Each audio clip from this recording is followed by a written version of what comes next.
Hello and welcome to iCreate Evo. This video is part of my modifier series and will cover the use of the mirror modifier.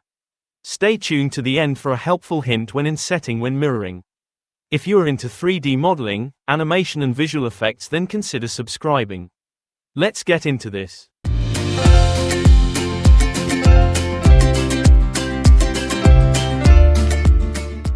Let's start as usual with the default Blender cube. I'm going to start by changing the color of the cube to make things a little more interesting. Head over to the material properties on the right, the small ball icon.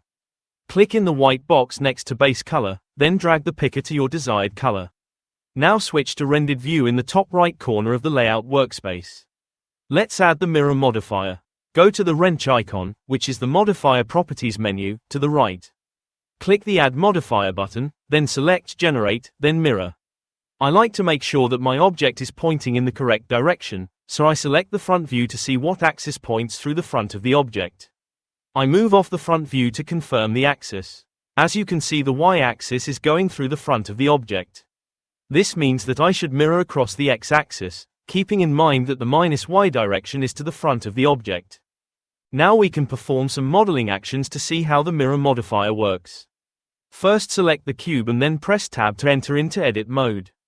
Once in edit mode, make sure face select is enabled by pressing 1 on the top row of numbers on your keyboard.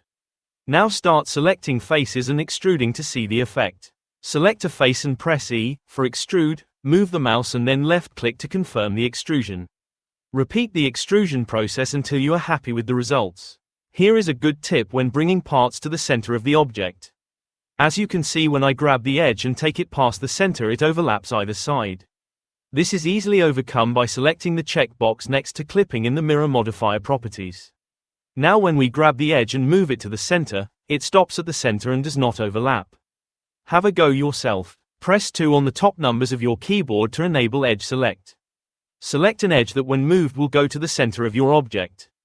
Press G for grab. To be more accurate, press the axis letter you want your selection to move. Try clicking the checkbox for the clipping option to see the results. Post a comment if some crazy stuff happens. I will do some more extrusion and some scaling. To scale, press S for scale, then move the mouse, left click to confirm. Now I will move the light into a more suitable position and change some of its properties. Let's try the Inset tool. Press I for Inset, then move the mouse, left click to confirm. Repeat Inset a couple of times to see the results. Now we come across a problem I had years ago when I started out. When trying to inset across the center section of a mirrored object, I found I couldn't make a single inset, but I got two, one either side of the mirror.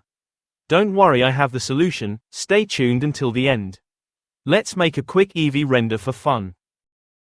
If you find my content useful, then please like, follow, share, and comment. As you can see, if we try to press B for boundary when inset is selected, nothing changes.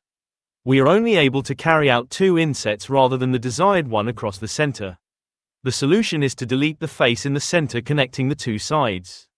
Do this by turning off the mirror modifier by clicking the X in the properties menu.